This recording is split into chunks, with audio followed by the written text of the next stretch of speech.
Bike আসলো, বৈধ কাগজপত্র এবং লাইসেন্স থাকলে আমরা তো তেল দিচ্ছি। আসলো ঠিক আছে, ধরেন দিলাম 500 টাকার তেল, আপনি সুন্দর মতো তেল দিবেন এবং সামনে এই দেখেন সব গাড়ি রাতের মধ্যে কালকের তারিখ আর স্বাক্ষরগুলো রেডি করে রাখবেন। শুধুমাত্র গাড়ির রেজিস্ট্রেশন নাম্বার ঢাকা ক 11 12 13 14 ধরেন দিলাম, আর দিলেন ধরেন পেট্রোল 500 টাকা লিখে দিয়ে তাকে ক্যাশ মেমো দিয়ে দিবেন। আর সামনের চাকায় সাদা একটা মেরে দিবেন, সাদা একটা রং মেরে দিবেন। শিবগঞ্জ ফিলিং স্টেশনকে বলে আসছে, তারা অলরেডি শুরু করছে, একটু পরে মাইকিং হবে, শুনে যাবে। এবং পরবর্তীতে যেহেতু তার এখন সাদা মার্ক দিয়ে আছে, তার মানে কি সে তেল নিচে বোঝা গেছে। এবং পরবর্তীতে সে যদি তেল নিতে যায়, এই যে পাম্পেই যাক না কেন তাকে ক্যাশ মেমো দেখায় তেল নিতে হবে।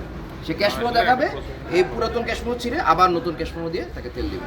আর যেহেতু সাদা মার্ক দিয়ে আছে, বোঝা গেছে সে একটু আগে তেল নিয়ে গেছে, সে আর আবার তেল নিতে পারবে না। ঠিক আছে, আজকে রাতের মধ্যে এই ব্যবস্থা গ্রহণ করে ফেলুন।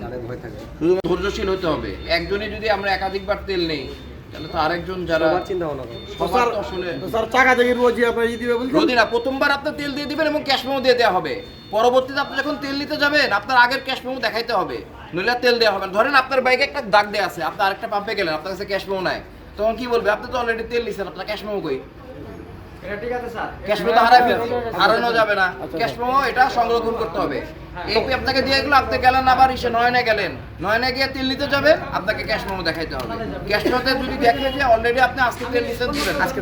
যদি দেখেন যে 2 দিন আগে দেওয়া হয়েছে, তার মানে ঠিক আছে, এখন আপনি দিতে পারেন। এটা একটা কার্ডের মতো, এটা এখন ক্যাশ মেমো মাস্ট। একটু পরে মাইকিং হবে, মাইকিং আপনারা সব জানতে পারবেন।